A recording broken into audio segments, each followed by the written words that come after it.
Bapak Ibu sekalian, saat perintah puasa itu diturunkan, hal pertama yang disampaikan oleh Nabi Sallallahu Alaihi Wasallam kepada para sahabat beliau pada masa itu dan berkelanjutan sampai kepada kita saat ini adalah menerangkan diantaranya tentang keutamaan Ramadan. Untuk menjawab sekaligus mengentaskan hoaks yang pada saat itu dibangun oleh orang-orang Yahudi yang tinggal di Madinah.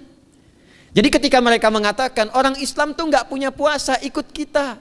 Ini puasa yang hebat, puasa yang bagus. Dijawab oleh Allah, turunlah perintah, ya ayyuhalladzina amanu kutiba alaikumus syiyam kama kutiba alal ladzina min qablikum la'allakum tattaqun.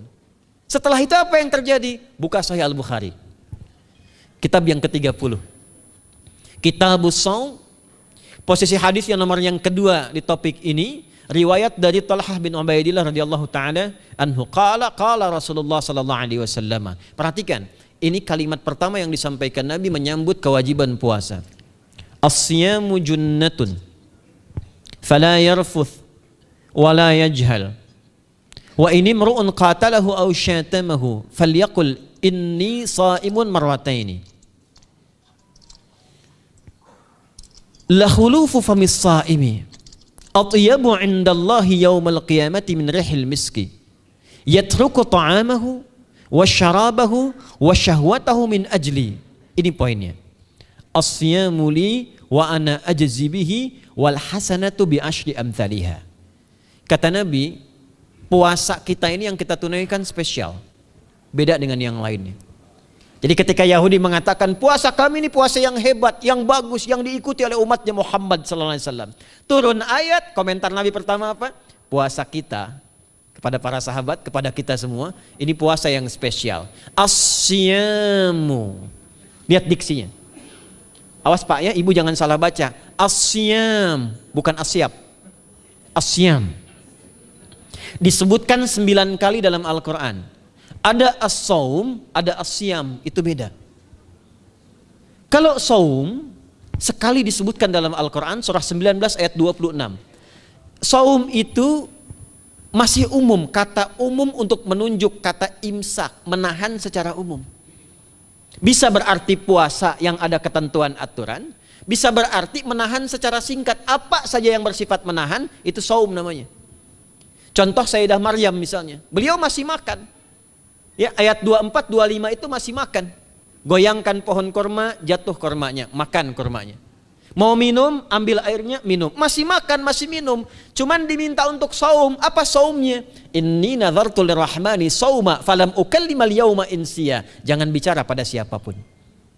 Kamu dituduh, kamu berzina. Jangan jawab. Biarkan bayinya yang bicara, dan itu mukjizat pertama untuk Isa alaihi salam. Itu nanti dimulai di ayat 31 sampai 33 di surah Maryam, surah 19. Tapi beliau diperintahkan saum. Saumnya apa? Jangan bicara. Jadi kalau bapak masih makan, masih minum, cuman gak mau bicara dulu sama ibu, itu saum. Mau kemana Bi?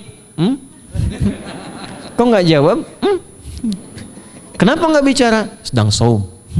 Saum apa? Gak mau bicara sama mama. Itu bicara, contoh. Itu saum. Kalau siam, 9 kali disebutkan dalam Al-Quran, itu khusus, spesifik. Ada aturannya, ada ketentuannya, nggak boleh sembarangan, nggak bisa kemudian seenak kita melakukannya. Ada ketentuan yang dibuatnya dan itu harus diikuti. Begitu diikuti, maka keagungan dan keistimewaan ibadah itu akan dilekatkan pada pelakunya. Dan menariknya, perintah puasa itu ketika turun ayatnya Al-Baqarah 183, kalimatnya bukan menggunakan saum tapi siyam. Ya ayyuhalladzina amanu kutiba alaikumus. Nah kata Nabi, asyamu junnatun. Kalau benar puasa kita ini, kita tunaikan yang Ramadan ini, maka dia akan melahirkan satu yang tidak ditemukan pada ibadah lain, yaitu junnah. Ada jinnah, ada jannah, ada junnah. Itu beda. Tapi semua katanya, itu hurufnya sama, cuma harokatnya beda. Coba lihat ya, ada junnah, jinnah, dan jannah. Jannah artinya apa? Surga. Jinnah artinya apa? Jin. Jamak dari kata jin. Minal jinnati wan nas. Baik ya.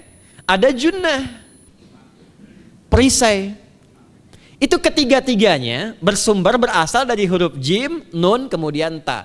Dalam bahasa Arab, setiap ada huruf dimulai dengan jim dan nun, itu pasti tersembunyi, gak kelihatan. Saya ulang ya, setiap ada huruf dimulai dengan jim dan nun, kalimatnya itu pasti gak nampak, gak kelihatan. Janin, kenapa disebut janin? Karena masih tersembunyi dalam rahim ibundanya, gak kelihatan. Begitu keluar, tampak jadi bashar, jadi bayi yang terlihat. Jin, kenapa disebut dengan jin? Karena nggak nampak. Makanya fitrah jin itu Pak, Ibu, fitrahnya tersembunyi. Jadi kalau ada jin melakukan penampakan, itu jin sedang punya masalah. Betul, itu nyata. Dan yang lebih punya masalah, ada orang-orang manusia yang mencari-cari penampakan jin. Itu sedang kurang sehat itu. Ya, betul, karena jin itu dipasangkan di Al-Quran dengan ins. 18 kali pasangan ini disebutkan, itu lawannya langsung. Jadi jin tersembunyi, ins nampak. Ins itu kelihatan, makanya makhluknya tampak. Jadi kalau ibu ada bapaknya pulang ke rumah sembunyi-sembunyi, itu bapak sedang menjadi bukan.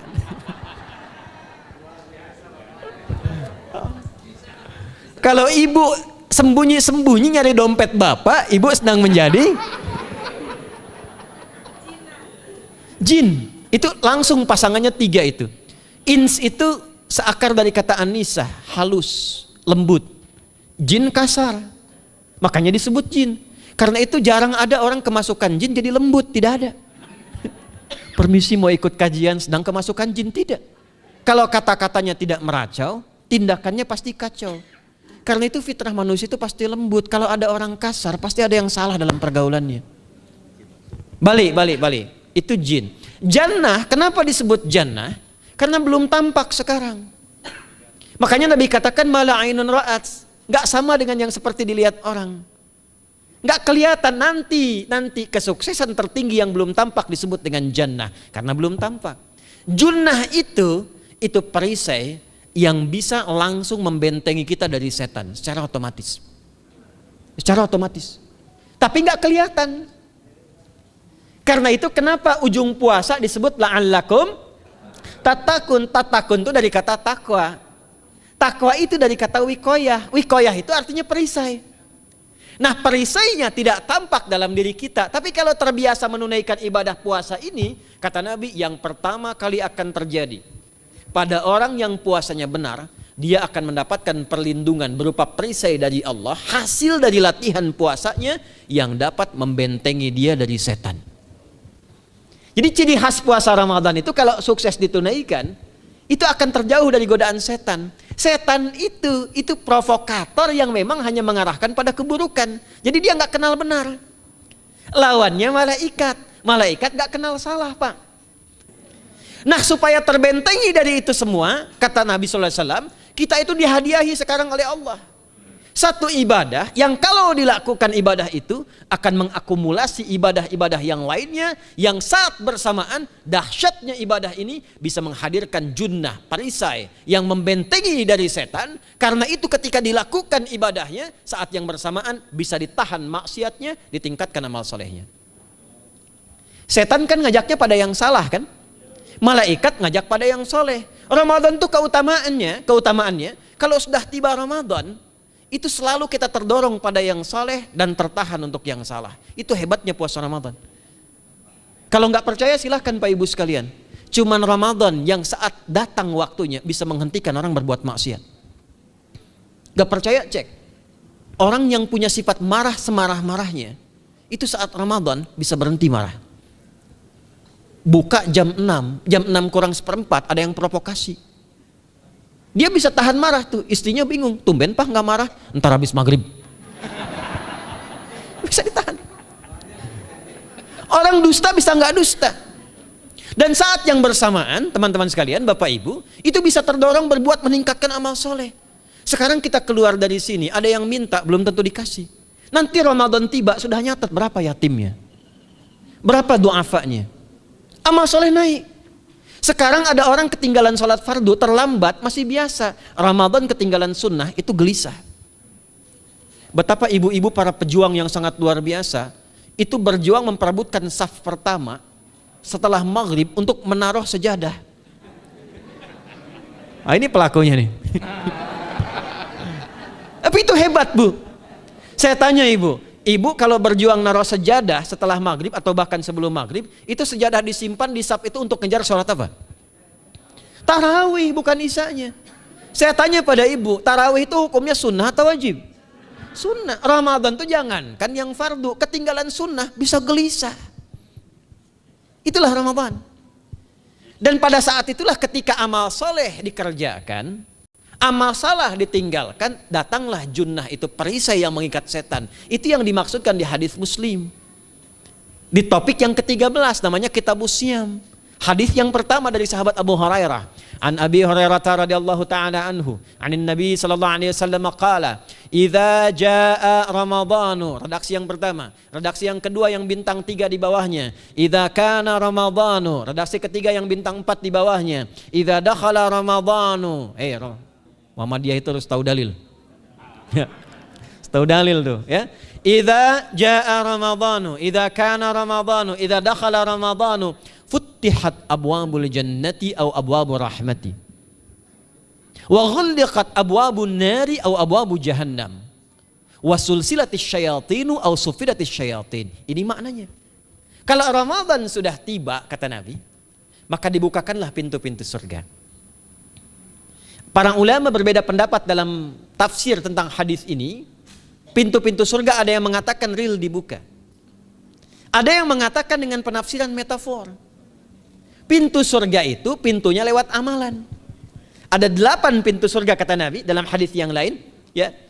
Fil jannati thamaniyatu abwabin fiha babun yusamma ar-rayanu la yadkhuluhu illa as-shaimun fa idza dakhaluhu ughliqa. Di surga itu ada 8 pintu surga. 8 itu ternyata di hadis lain pintunya semua amal soleh. Ada pintu sholat, pintu puasa namanya ar-rayyan, ada pintu sedekah, pintu zakat, pintu haji. Jadi kita itu sekarang fastabiqul khairat. Kenapa ada moto fastabiqul khairat? Itu kan diambil dari Al-Baqarah ayat 148. Siapa yang pengen memburu surga, buru di amalannya. Mungkin gak semuanya bisa dikerjakan. Kalau tidak semuanya, ambil salah satu yang paling disukai, konsisten di situ. Walikulli wijhatun huwa muwalliha. Setiap orang pasti punya kecenderungan untuk beramal. Ada yang senang puasa, ada yang senang tahajud, ada yang senang sedekah. Fastabiqul khairat, silahkan berburu, berlomba untuk mengerjakan apa yang disenangi itu. Itulah pintu surganya. Nah, saat Ramadan, semua pintu surga itu dibuka, Pak. Makanya kita senang kerjakan, sholatnya meningkat, sedekah meningkat, ngaji Quran meningkat. Saat yang bersamaan pintu neraka ditutup. Ada berapa pintu neraka? Ada berapa? Kalau pintu surga berapa tadi? 8. Hadisnya jelas, sahih dalilnya. Pintu neraka berapa? Bukan. Pilih. 6 atau 8? Yang 6 angkat tangan. Bukan 6, bukan 8, 7. Dalilnya apa? Dalilnya Quran surah Al-Hijr, surah ke-15. Ayat ke-44.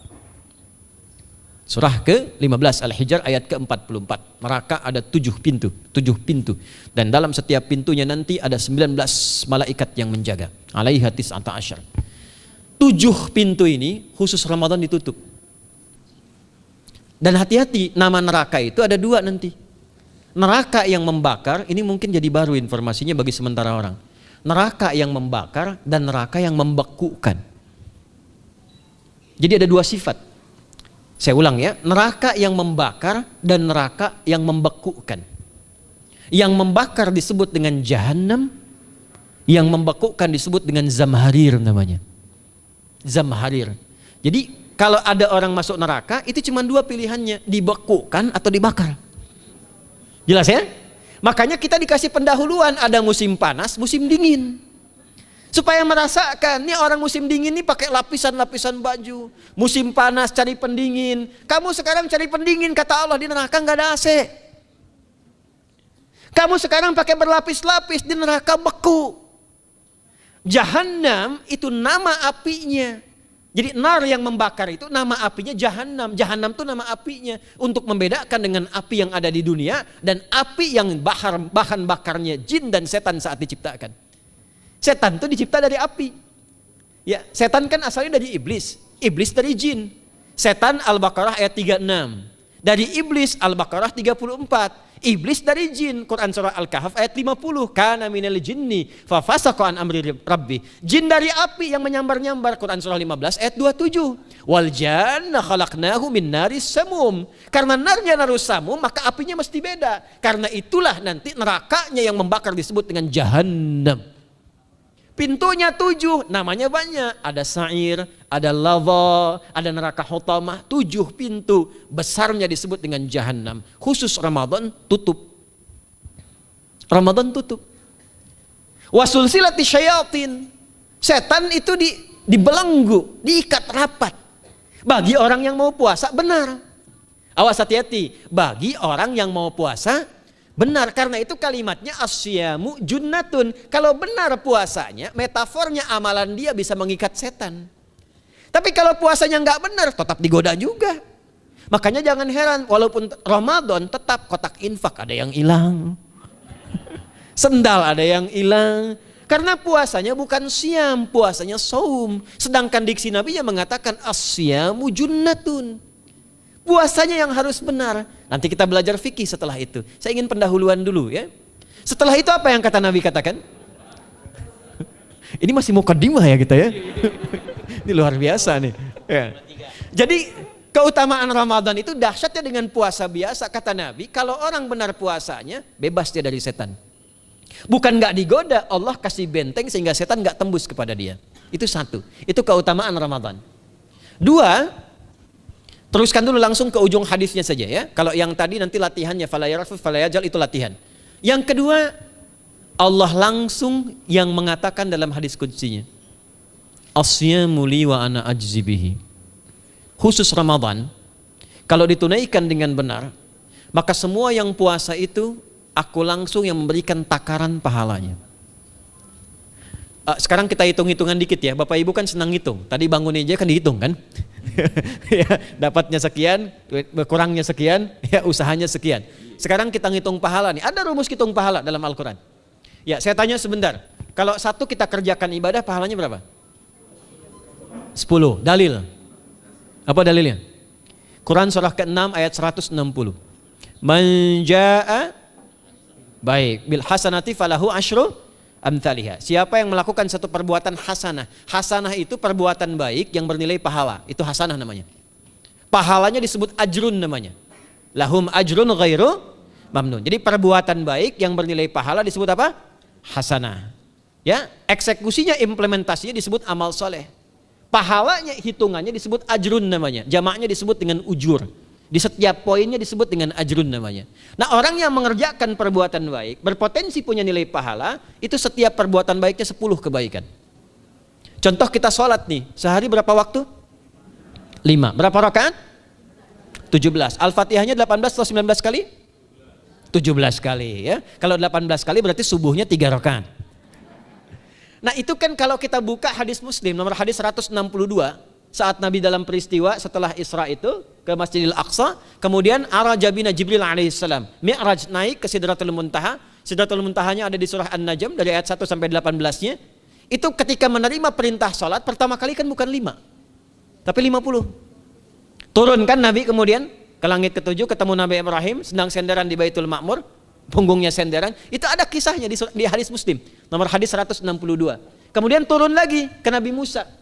Nabi Musa itu kan tipikalnya senang, yang pertama agak temperamen, yang kedua itu senang mengomunikasikan sesuatu. Makanya ketika dengan Khidir alaihi salam itu senang, ya, kritisnya itu muncul kepada Nabi Muhammad ketika turun dari Sidratul Muntaha ke langit yang ke-6 itu ketemu Nabi Musa, ditanya, Muhammad SAW dapat apa tadi? Sholat. Berapa waktu? 50. Kamu tahu nggak? Umat saya itu kekar-kekar besar-besar. Segitu aja nggak kuat, apalagi umat kamu. Yang kayak kita sekarang nih. Minta lagi diskon sama Allah katanya. Naik tuh, minta lagi. Singkatnya 9 kali naik. Setiap naik dikurangi 5. 9 kali 5 berapa? 45. 50 kurangi 45 berapa? 5. Turunlah 5. Sampai 5 pun Nabi Musa masih komennya begini. Minta lagi aja diskon. Kata Nabi, saya kurang enak lah, malu saya. Sudah diberikan yang paling pokok 5. Dan itu pun belum selesai. Dengan senyumnya kemudian, lihat ini indahnya. setiap 5 itu Allah menetapkan setiap satunya punya 10 nilai. Jadi kalau kita kerjakan 5 waktu dikali 10 berapa? 50. Itulah dahsyatnya umat Nabi Muhammad karena keutamaan nabinya. Walaupun 5 nilainya tetap setara dengan yang umat Nabi Musa 50 kali. Karena itu keutamaan Nabi Muhammad itu sangat luar biasa. Sampai nanti dipuji Allah oleh begitu tinggi. Sifatnya, rasanya di ujung surah At-Taubah itu. Akhlaknya di surah Al-Qalam itu. Dan karena kemuliaan ini kita dapat barakahnya. Percikan keberkahannya. Apa itu? Ketika Ramadan yang puasa-puasa lain standar. Puasanya umat Muhammad SAW, setiap puasanya itu pahalanya dilipat gandakan tak terbatas. Allah langsung menilai keikhlasan pada hambanya. Paling minimal kalikan 10 kali lipat lagi dari hari biasa. Wal hasanatu bi asyri amthaliha. Jadi kalau sekarang baca Quran sekarang ini satu hurufnya berapa? Tahu dari mana? Ya, di At-Tirmidzi nomor hadis 2910. Man qara'a harfan min kitabillahi falahu asyru hasanat. Setiap ada orang baca satu kitabullah dengan syarat dia mukmin, muslim, baca satu huruf dari kitabullah, dapat 10 kebaikan. Satu hurufnya 10, Bu, Pak. Walam aqul alif lam mim harfun, saya tidak katakan kata Nabi alif lam mim satu huruf. Walakin alifun harfun, lamun harfun, mimun harfun, walikulli harfin asyru hasanat. Tapi alifnya satu huruf, lamnya satu huruf, mimnya satu huruf, setiap hurufnya 10 kebaikan. Saya kalau ada papan tulis, saya turunkan ini pakai syarah ilmu arud.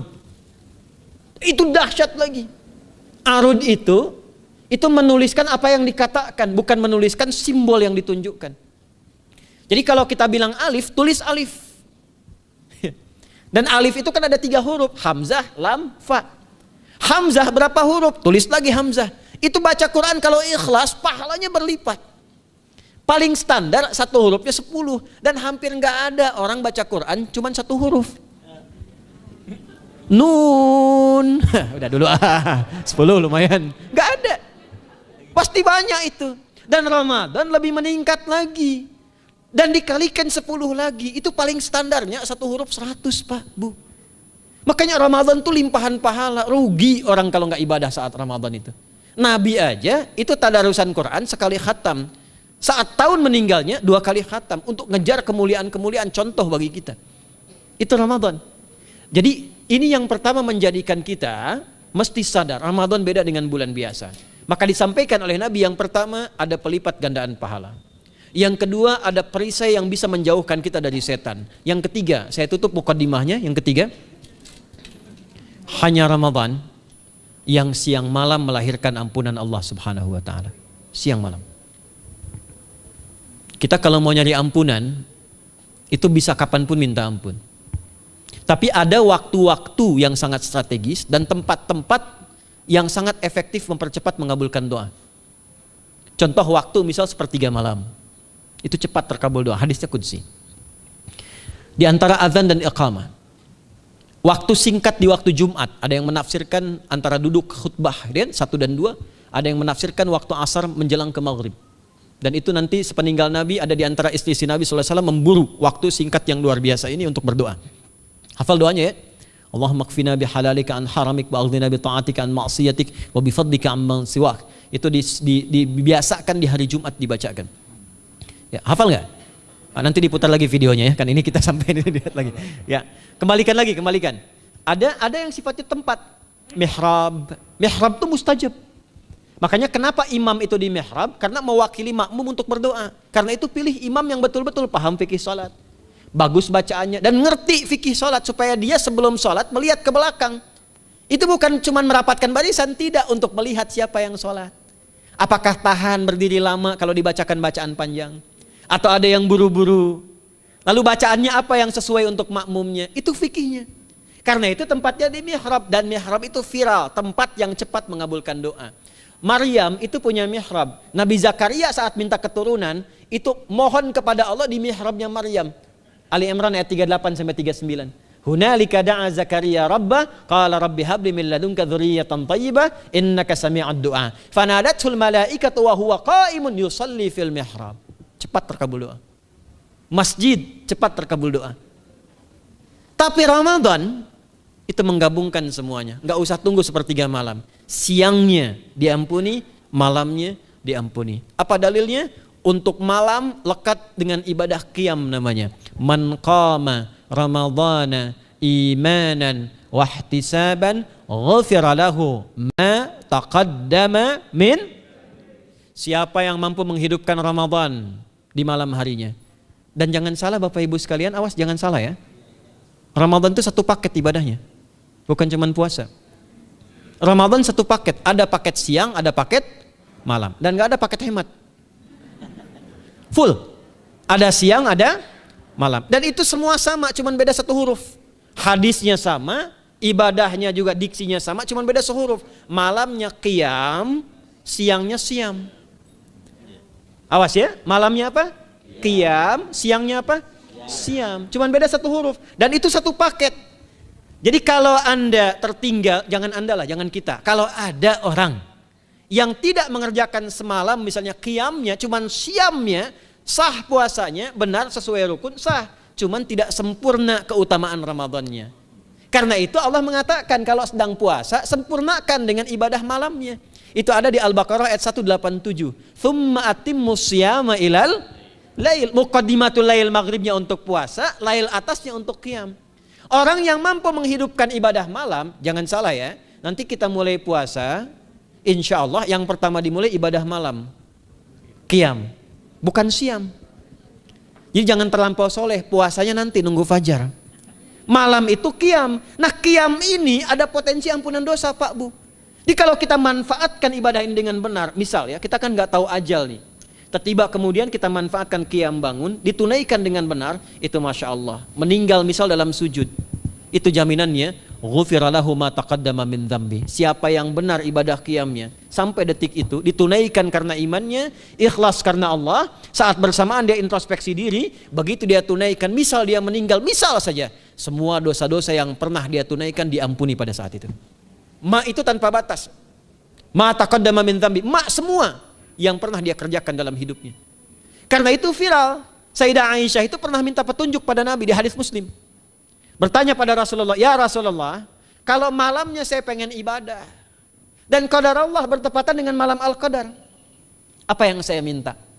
Itu sampai diajarkan oleh Nabi doanya, dan doanya sahih. Di At-Tirmidzi dikuatkan lagi dengan lebih lengkap redaksinya.